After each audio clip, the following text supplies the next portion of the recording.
Kasi yung pag-usapan natin yung mga paraan para lumakas ang iman. So, ang gusto natin malaman na yung iman. Iman.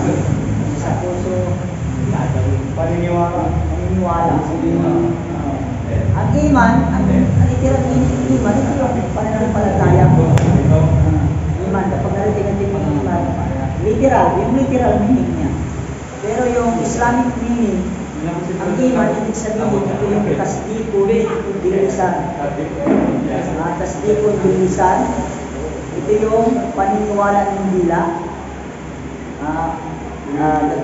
Tasdikun, kaulon bilisan, sasabihin ng dila, tasdikun bilqal, paniwalaan ng puso, wa amalun bil jawari, gagawin ng katawan. At yazid bil ta'a, tumataas ang iman sa pamamagitan ng paggawa ng kabutihan, wayang pus bil maksiyah. Ibig sabihin na pabawasan sa pamamagitan ng paggawa ng kasalanan. Yun ang iman. Yun ang ibig sabihin ng iman. Sa Islamic meaning.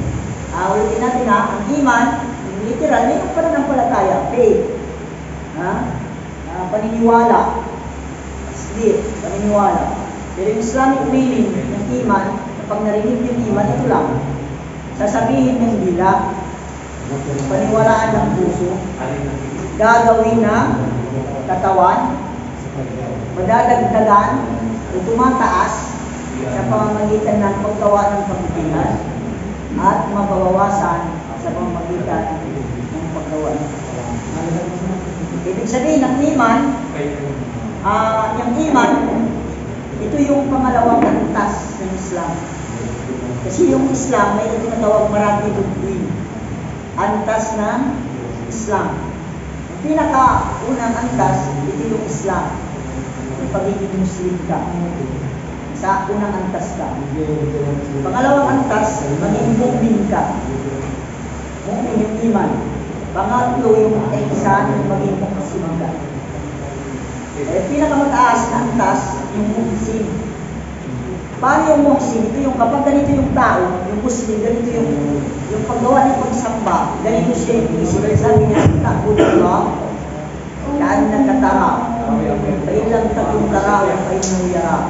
Ibig sabihin, kung lahat ng gawain mo, iniisip mo, nakikita ka ni Allah.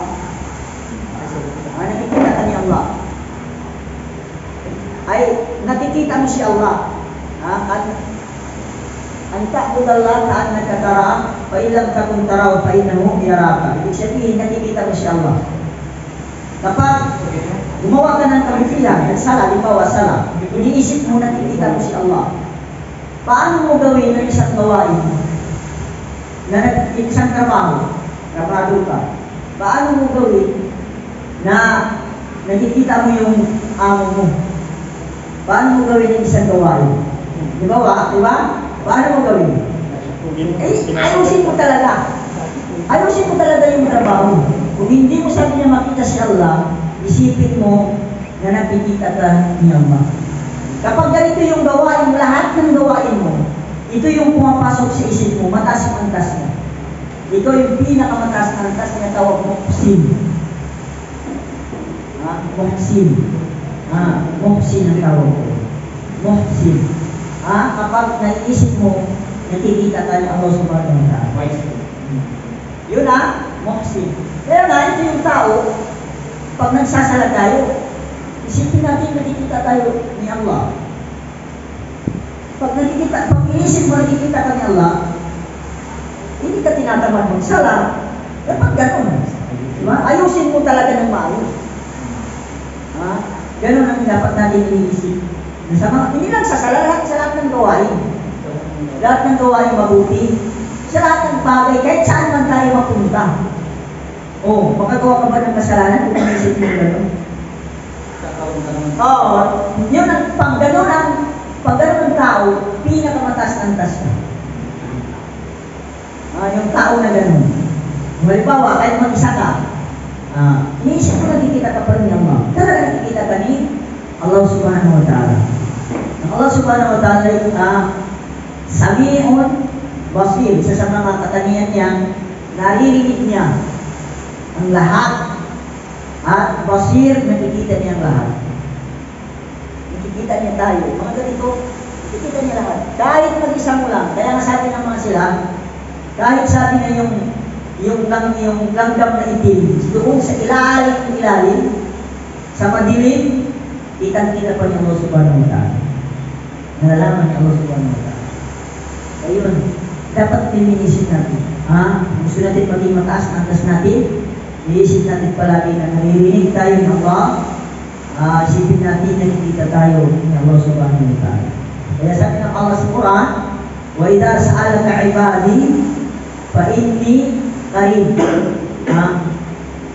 Kung tatanungin kaya Muhammad, ya Rasulullah, kung tanungin ka patungkol sa akin, وَإِذَا سَأَلَكَ عِبَادِي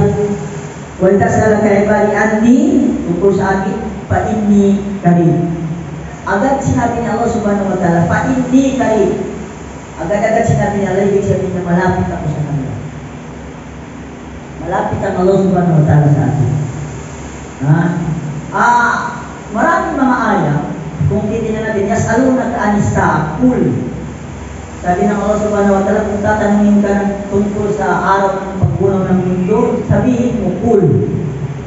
Yas'alunaka anir ruh, qul ar-ruh min amri rabbi. Ibig sabihin, kung tanungin ka tungkol sa ruh, sa kaluluwa, sabihin mo, Muhammad. Pero pagdating dito, ay dasa'alaka anni, hindi sinabi ng Allah subhanahu wa ta'ala, faqul. Pero ang sinabi agad ng Allah, fa-inni qarib. Malapit siya Allah subhanahu wa ta'ala.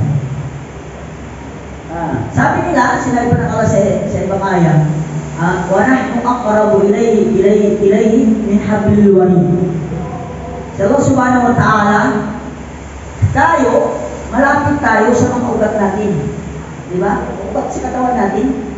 Di ba? Sabi nila yung hablul warid, yung ugat nandito daw sa puso. Kasi mayroong isang ugat yan na, isa-isang ugat na tinatawag na hablul warid. May nagsasabi ng mga mufasirun, ang hablul warid, ito yung ugat dito sa liit natin. So ano man, basta, sabi ng Allah subhanahu wa ta'ala, mas malapit kami sa inyo kaysa sa lapit niyo sa ugat ninyo. Yung ugat natin nasa atin. Sabi ng Allah, mas malapit si Allah subhanahu wa ta'ala kaysa sa ugat ninyo. Ugat ninyo, yung palagay na yung sa liig, yung ugat ninyo sa liig, malapit na sa atin yan. Pero sabi, wa nahnu aqrabu, mas malapit kami kaysa sa inyo. Gaano lapit si Allah subhanahu wa ta'ala? Napakalapit si Allah subhanahu wa ta'ala. Nandun si Allah subhanahu wa ta'ala sa taas.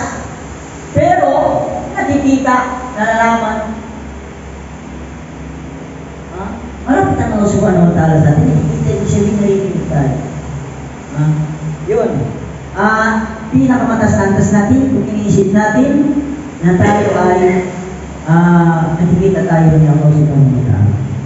Inshallah, ito yung pagsikapan natin sa lahat ng oras na hindi man natin makita si Allah, na yung isipin natin nakikita tayo ng Allah subhanahu wa ta'ala. Nakikita tayo. Kung ito yung inisip ng tao, talaga gumagawa siya ng gawain, ayusin niya. Tulad sa mga walilahi masalul a'la, si Allah subhanahu wa ta'ala ang bibigay ng masigit na magaling magbigay ng mga halimbawa. Tulad ng nagtatrabaho ka, nagtrabahador. Kung nakikita niya nandun, tinitingnan siya ng supervisor, paano niya gawin ng isang gawain? Diba? Inaayos niya. Ganun tayo. Hindi naman natin nakikita siya lang, nakikita tayo ng Allah subhanahu wa ta'ala. So yun, ang dahilan ng pagbaba ng iman, ito yung paniwala ng mga Ahlussunnah wal Jamaah, mga Muslim. Ang iman natin bumababa, tumataas. Ang mga anghel, hindi bumababa yung iman nila. Kasi hindi naman sila bumababa ng kasalanan. Pero tayo mga tao ay bumababa, tumataas. Paano bumaba?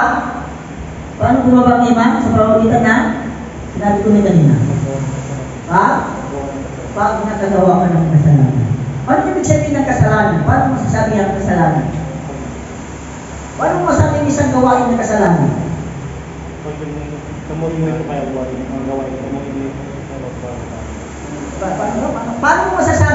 gawain na kasalanan para yun. Paano? Alam mo, may iyo pa Parang nilalayo niyo po kayo sa... nilalayo ka mula sa kay Allah.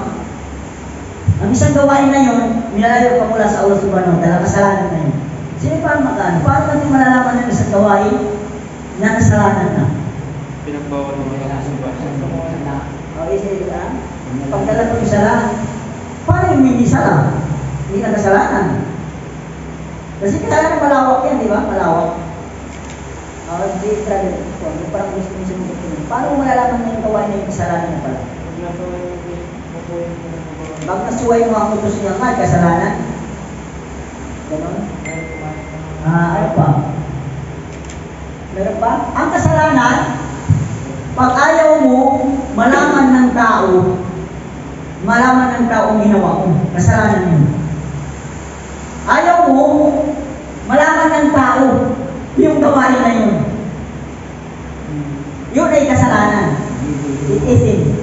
Ibig sabihin, yun ang ibig sabihin ng itim. Yung ayaw mo malaman ng tao yung gawain na yun. Kasalanan. Yun ang kasalanan. Di ba, kung ginawa kang mga hindi maganda, di ba ayaw mo malaman ng tao kasi kasalanan. Yun ang kasalanan. Malalaman mo kasalanan kung isang gawain na ayaw mo may maalam. Kasalanan yun. Yun ang kasalanan. Kasi kapag hindi naman na masama ang ginawa mo, bakit ayaw mo malaman ng ibang tao? Oo, hindi tatago. Kapag tinago mo, ibig sabihin, kasalanan na yun. Kasalanan na yun. Kaya na, nakagawa ka ng hindi maganda. Di ba? Ganun yung kasalanan. Ano ba mga kasalanan? Halimbawa kayo. Basta ganun na yung kasalanan. Ganun ang sinabi ng Rasul sallallahu alaihi wasallam, tinanong siya patungkol sa tinatawag itim. Yung ayaw mo malaman ng tao yung ginawa mo naman. Yung may kasalanan na. Tinatago mo. Kasi kapag hindi naman tulad sinabi natin, kung hindi naman kasalanan yung ginawa mo, bakit naman ayaw mo malaman ng tao? Bakit mo tatago? So yun. Pag halimbawa, ayaw mo yan, kasalanan na yan. Para hindi na mag-definition ka pa ng maraming definition ng ito ay hindi ka nagsala o hindi ka nagsala na. Diba kapag hindi ka nakapagsala ng mag-vivo, halimbawa, parang ayaw mo na malaman yun na hindi ka nagsala o nakakuha ka ng may kinuha ka na hindi ka nakapagpaalam. Kaya maganda na. So yun, ang kasalanan. Kung ang lahat ng anumang gawain ng kasalanan, bababaakiman ng tao. Normal sa mga Muslim, sa ating mga mananampalataya, bumababa, tumataas. Hindi man kasi tao tayo. Tao. Ganun na yung tao. Normal na yun. Ang pagtaas, pagbaba na iman natin tinatawag. So, pag bumababa dahil sa mga kasalanan, maraming mga kasalanan. Tulad ng mga maraming mga kasalanan. Di ba maraming mga kasalanan tulad ng sinasabi ninyo? Ano magbigay tayo ng kasalanan? Yung tulad ng sinabi ni brother na yun, makasuway ka na, pinakutos. Ano ba yung pinakutos? Pagsunod sa magulang, nakasigaw ko sa magulang, kasalanan na yun. Diba? Yun ang sinasabi pagsuway sa ipinakutos. At ang kasalanan na yun, bawat kasalanan na nagawa ng tao, ay nagiging parang tutok na itim sa puso ng tao. Nabanggit siya sa nalit. Nabanggit siya sa nalit. Ibig sabihin, bawat kasalanan ay nagiging tutok sa puso. Tapos, madagdagan yung madadagdagan ng itim. Hanggat yung tao na gumagawa ng patuloy na gumagawa ng kasalanan, matatakpan na ang puso niya. Naging itim na. Kaya, hindi na siya, malalim na siya sa gawa ay mabuti. Paano malinis siya pa mag-istighfar ka, paghingi ka ng kapatawaran, gumawa ka ng mabuti. Malilinis na naman yun. Malilinis naman yun. Yun ang paglinis, yung paggawa ng kabutihan, paghingi ng kapatawaran. Sa Allah subhanahu wa ta'ala. So, normal tayo magkakasala kasi tao talaga nagkakasala. Nabanggit sa isang natin goods kung hindi ako magkamali. Kung kayo hindi sabi niya magkakasala, ang Allah subhanahu wa ta'ala, papalitan kayo ng tao magkakasala. para humingi ng kapatawaran sa Allah subhanahu wa ta'ala. Ibig sabihin, ay talaga tayo ay nagkakasala talaga. Walang tao na anghel lang ang tiwala niya na yung mga hindi nagkakasala. Tayo nagkakasala at normal yan. So, pag nagkakasala tayo, ang una natin ay siyempre paghingi ng kapatawaran. Paghingi ng kapatawaran, istighfar. Kaya nga, ito, ang una, paghingi ng kapatawaran. Kaya, ang Propeta sallallahu alaihi wasallam nabanggit 70 hanggang 100 beses niya ginawagan siya sa akin ng astagfirullah o humingi ng kapatawaran sa Allah subhanahu wa ta'ala.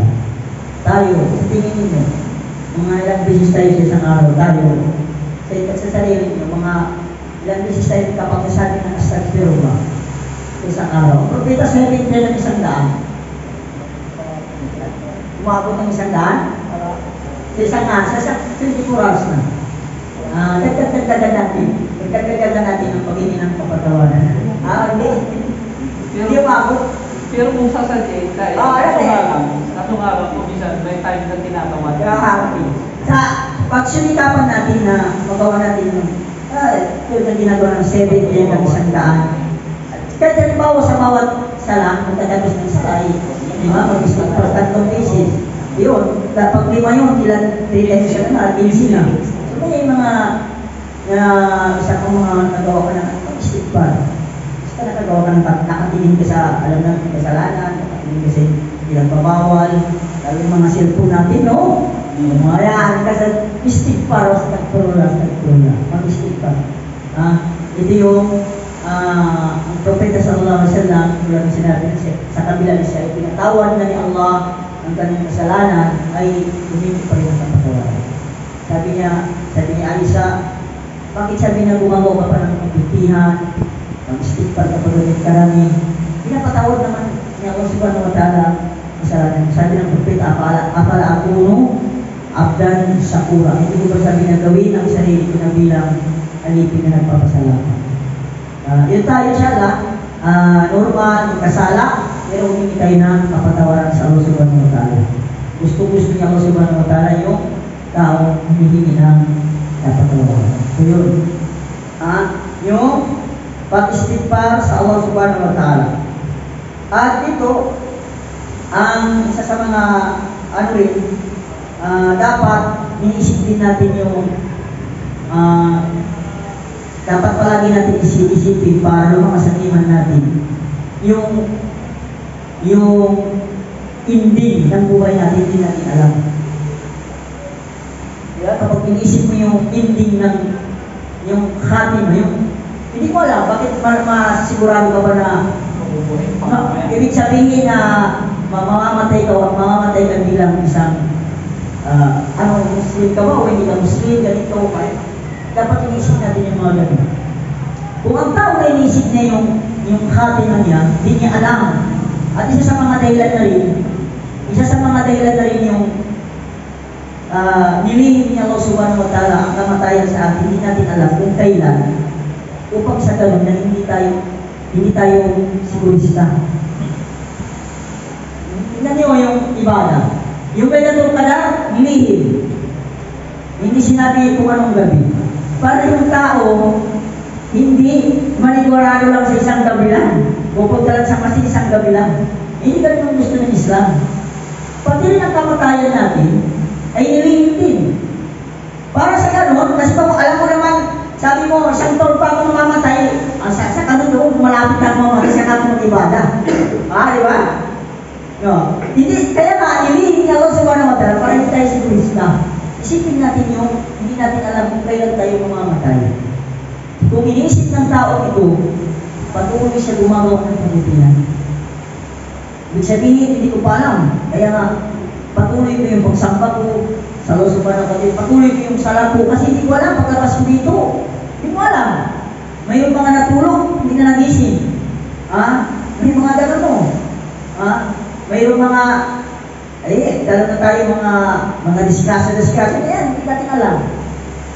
Kaya hindi natin alam. Kaya nga, kung inisip natin yung mga ganito, ibig sabihin, dadamin natin ang ating ibada.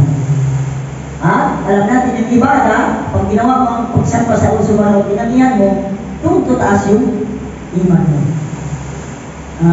At kasama dito, siyempre yung mga pakikinig ng Quran. Yung pag-ano ng meaning ng Quran. Sabi ng Allah subhanahu wa ta'ala, wa idha tuliyat alayhi ayatuhu zadathu imana. Yung mga silang naman umino haqqa, ibig sabihin yung mga tunay na mananampalataya. Kapag nabanggit sa kanila ang aya, ibig sabihin ng Quran, ayat ng Quran, zadathu imana. Ito para tandaan sa atin. Ang tao, kapag nabanggit yung aya, pinapaalanan tayo tungkol sa Islam, kung parang mararamdaman natin kasi yung pagtaas ng iman natin. Tumaas yung iman mo kapag ibig sabihin parang gusto mo yung magaan na sa iyo yung gawain mabuti. Tumaas ang iman mo yan. Pero kung mabigat yung gawain mabuti, mas madali sa iyo yung gawain masama, bumaba ang iman mo. Ganun nararamdaman yung iman. So, isa sa mga magtaas ng iman, yung pagbabasa ng Quran, pagmumuni-muni sa meaning, yung pagtadabbur, pinagmumuni-muni natin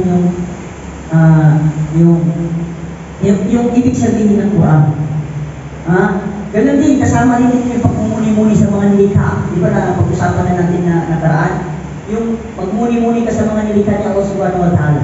Bakit ganito kaya ng Allah, hindi kayo langit na walang walang poste.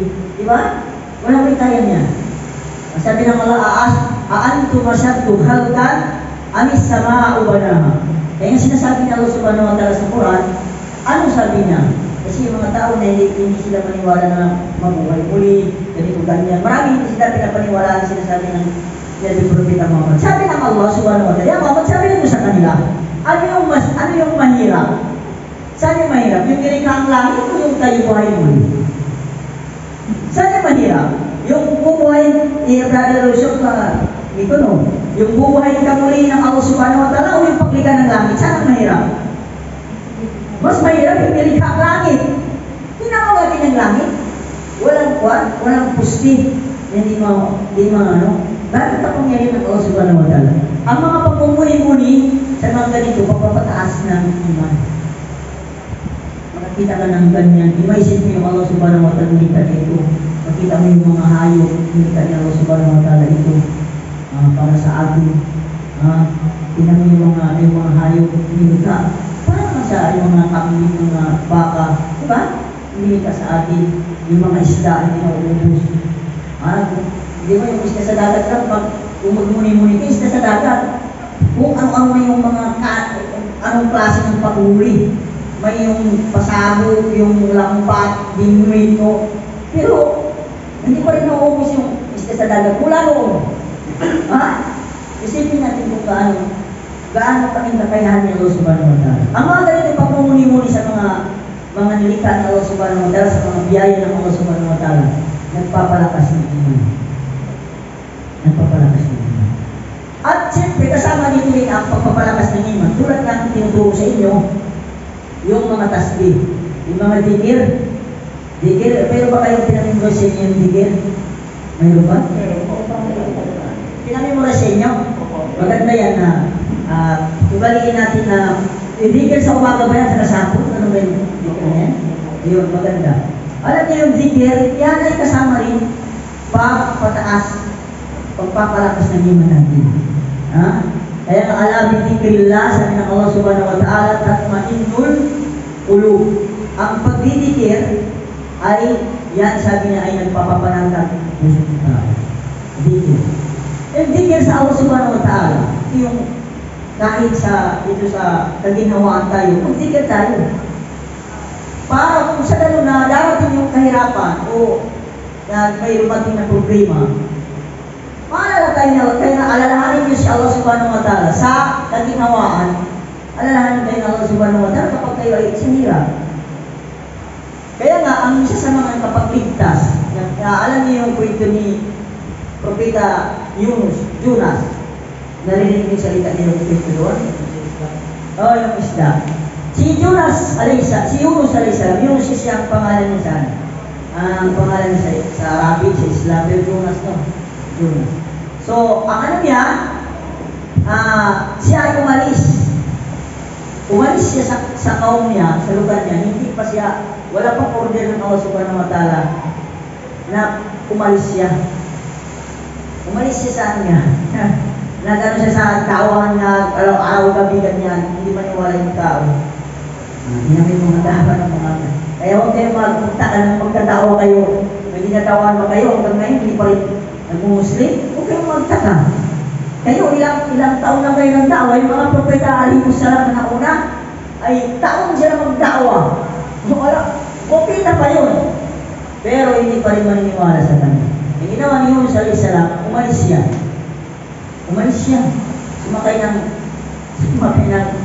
mga kumita sa atin yung pagdagat na ano. Tapos pagdating sa dagat, diba, yung kwento ay umalun. Tapos sa pamahiin nila, sabi na may nakasakay na makasalanan. Dahil nagpunod sila, ang namupunod si Yunus. Kilala si Yunus na mabait. Sabi na, ulitin natin, hanggang 3 beses, puro si Yunus. Ang sabi ng mga mapasyon na nagpapaliwanag ng kwento, mismo na si Yunus alayhi salam ang tumalon sa dagat, tapos kinain siya ng malaking isda. Alam niyo kung bakit siya naligtas? Ang dahilan, siya ay nagdidikir. Ano yung dikir? Sino nakala ng dikir ni Yunus nung siya ay nasa loob ng tiyan? La ilaha illa anta, subhanaka, inni kuntu minadh dhalimin. Yun ang dikir niya. Imagine, nasa loob siya ng isda, ang dilim. Tapos yung, di ba yung isda, may mga asin din, kaya nga, matutunaw kasi yung, matutunaw ka ng asin ng isda kapag nasa loob ka. Tapos yung dilim yung dagat, gano'n kadilim yung hirap. Pero patuloy siya nagdidikir. Patuloy siya nagdidikir. At kapag ligtas sa kanya, isa sa mga yung pagdidikir. At sinabi pa ng Allah subhanahu wa ta'ala sa kanya, laula annahu kana minal musabbihin lalabitha fi batnihi ila yawmi yub'athun. Sabi ni Allah subhanahu wa ta'ala kay Yunus, kung hindi lang sabi niya si Yunus alayhi salam, na siya ay nagdidikir, nagtatasbih. Ang tasbih kasi yung mga magsabi ng subhanallah, yung magsabi ng tasbih. Subhanallah. Kung hindi siya nagdidikir, sa Allah subhanahu wa ta'ala, nung bago siya lulupin ng isda, sabi ng Allah subhanahu wa ta'ala, lalabitha fi batnihi ila yawmi yub'athun. Ibig sabihin, manatili siya sa loob ng siya ng isda hanggang sa pagbuhay niya. Pero niligtas siya, bakit sabi ng Allah? Laula annahu kana minal musabbihin. Nagtatasbih siya. Isa sa mga sandata niya. Iknigin yung mga sandata na gusto natin dikir. Kaya ito po, sa natin may mga dikir. Yun ang marami natin. Subhanallah, alhamdulillah, Allahu Akbar. Pagkakasabi ito yung ibada na napakadali. Kasi hindi mo kailangan ng ablusyon, hindi mo kailangan, anong kailangan mo? Hindi na ba kailangan maglinis? Hindi lang mo lang. Kaya nga, sabi ng propeta yung gawin ito na basa sa pagdidikir sa Allah subhanahu wa ta'ala. Kaysa yung mga pag lumalabas sa dila natin, ano yung dikir na yung dikir? So, halimbawa, ito, ang mga dikir na palagi natin na binabanggit, yung sinasabi natin, subhanallah. Subhanallah, sinasabi natin kung nakakita tayo na anuman nilikha ni Allah subhanahu wa ta'ala, namangha tayo. Anuman nilikha ni Allah subhanahu wa ta'ala, kita mo yung baka. Di ba yung baka nilikha ni Allah subhanahu wa ta'ala? Di ba yung kulay, malaki, ganito, ganyan. Kung sabihin natin ay, subhanallah. Anuman ang nakita mo na namangha ka, sa nagandahan ka, sa nilikha ni Allah subhanahu wa ta'ala, sabihin mo subhanallah. Pero kung halimbawa nagandahan ka sa ginawa ng tao, ang sabihin mo yung Masya Allah. Masya Allah, yun ang pinagkaibahan. Masya Allah, nakakita ka ng kutsi, pagkatag si Masya Allah. Ang tamang sabihin mo Masya Allah. Yun ang ano. Tapos, yung Insya Allah, di ba ito yung natin Insya at saka yung bi'idnillah. Na ano yung mga bi'idnillah? Ang pinagkaiba ng dalawa na ito, ang inshallah, di ba sa mga inaharap natin natin sinasabi, bi'idnillah, ganun din. Ang pinagkaibahan ng inshallah, kung ikaw yung gagawa, ibig sabihin may hawak ka sa gawain na yun. Halimbawa, sabi mo, ano ba yung gagawin mo bukas? Halimbawa, maglalaba ako bukas. Di ba hawak mo yun? Ikaw yung may hawak. Ang sabihin mo, inshallah. Pero kung hindi mo hawak ang isang gawain, hawak ng Allah subhanahu wa ta'ala, bi'idhnillah. Paano ba yung halimbawa bi'idhnillah?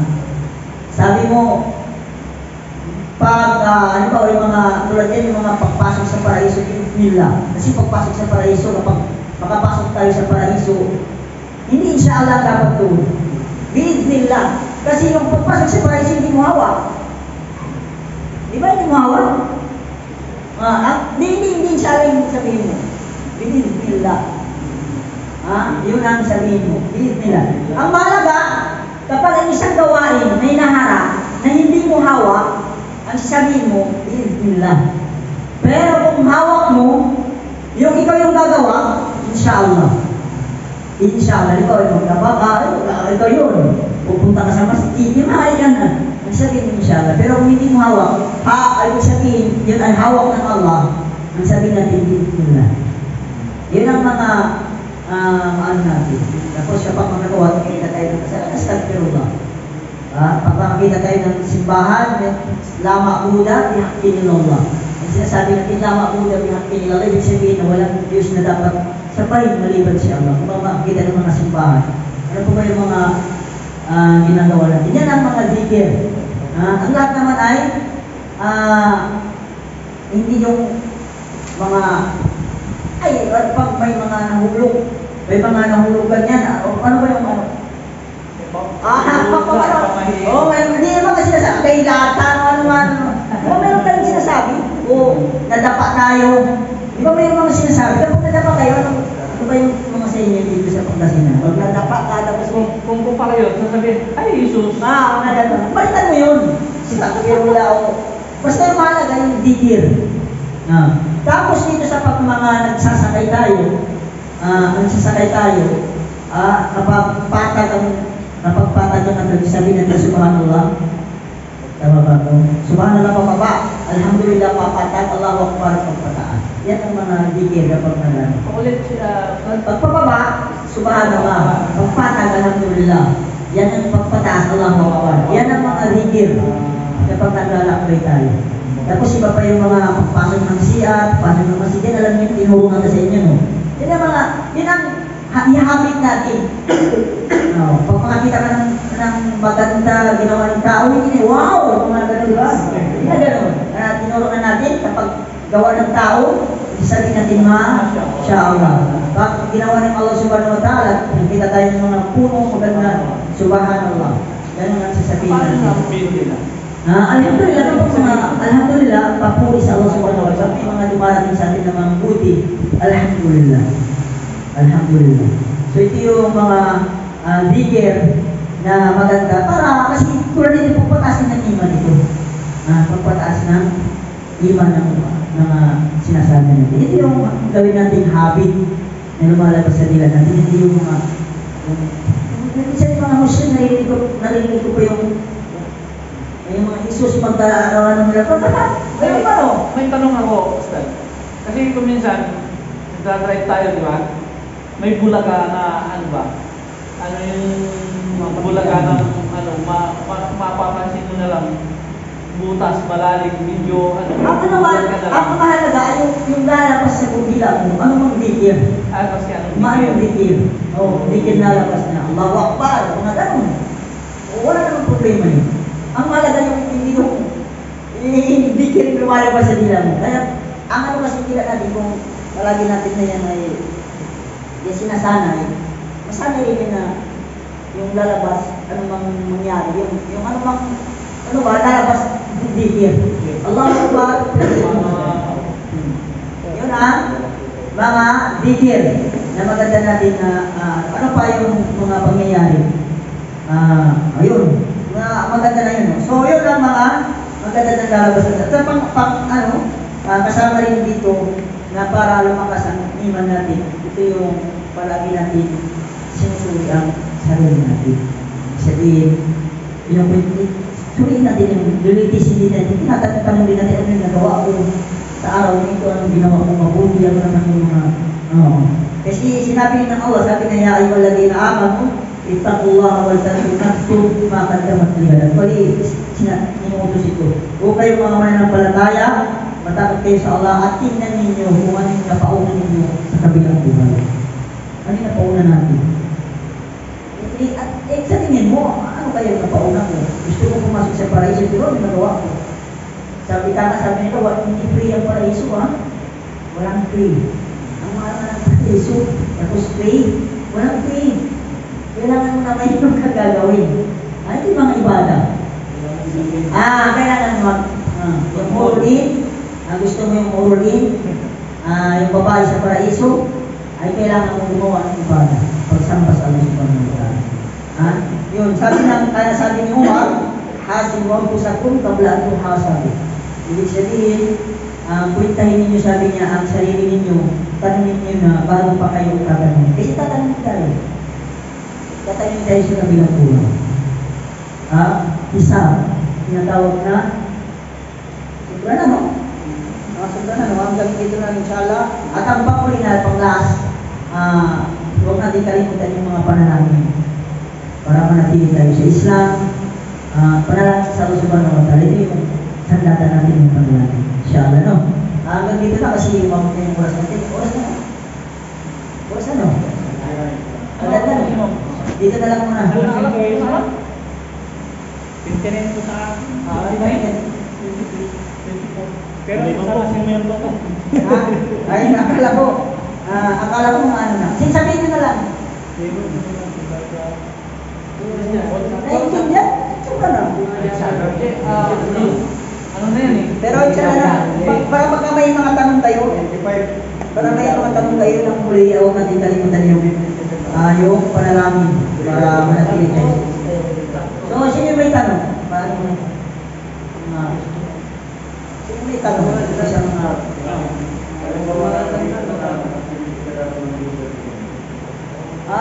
wala akong anong tanongin kung anong mga makakita ka ng reactivity.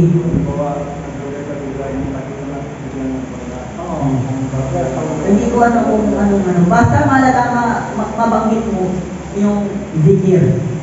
Hindi kasi mahalaga. Astagfirullah atau subhanallah. Kung ano man na zikir lalabas sa dila natin. Actually, wala namang banggit kung anong sasabihin. Yun ang ano natin. Pero yun lang ang mga sinabi ko, yun ang mga nabanggit. May mga dalawang mga yun. Yung mga magsalit, subhanallah, yung masyaallah, yung mga yan. Ano pa? Inshallah, tuloy-tuloy tayo sa paggawa ng mabuti, yung pag-aaral. Kasama rin ito pagwalakas ng iman, yung pag-aaral na ito. Mabuti, wala na tayo ginagawa sa ganito na. Makarinig kayo ng mga ganito. Talaga, ang ganito kasi ako mga ganito, dikir ng tawag ito. Nabanggit sa isang hadith, kapag may ang mga anghel, naghahanap sila ng mga ganito. Pag naghahanap sila ng ganito, sabi ng hadith ay, ang mga anghel ay hihinto sila. At magpatong-patong sila sa taas. Tapos sabi nila sila, musakina, yung kapanatagan. Tingnan niyo yung nararamdaman natin kapag maatin tayo sa ganito. Huwag tayo maramdaman na parang ang ganda ng nararamdaman. Di ba? Dahil hadis yun. Ibig sabihin na sila tayo yung musakina. Musakina yung kapanatagan ng katawan, sarili, puso, ganun. Yung masarap pakiramdam. Yun ang nakukuha natin sa mga ganito. Inshallah. Huwag tayong magsawa kapag may mga program si Mudir. Kung kaya natin, inshallah wala namang ano mang gawain natin, wala natin sinasayang ni Allah. Sabi ng Allah sa Quran, Inna Allah la yudhi'u ajral muhsinin. Allah subhanahu wa ta'ala hindi niya sasayangin ang anumang pinaghirapan, pinagsikapan ng mga tao na magawa ng mabuti. Hindi niya sasayangin. Hindi niya sasayangin ito. Pagpus, tatagin pala ang lahat. Ang maliit na malaki na gawa natin, hindi niya sasayangin. Mayroon tinatawag kiraman katibin. Mayroon taga-sulat. Mayal pinagin gawin nila lalay ratibun atid. Walang lalabas sa bunganga natin. Mayroon taga-bantay. Yung umarap sa gila natin. Mayroon anghel, rakib. Ang rakib, ibig sabihin ng rakib, taga subaybay. Subaybay yung lumalabas sa bunga natin. Inshallah, kaya nga dapat tayo ay mahabit natin, masana natin yung sarili natin sa lahat ng gawain. Mabuti, lalo pa rin yung mga lumalabas sa nila natin. Hanggang dito lang, subhanallah wa bihamdihi, subhanallah wa bihamdihi, asyhadu an la ilaha illa anta, astaghfiruka wa atubu ilayk, walhamdulillahi rabbil alamin.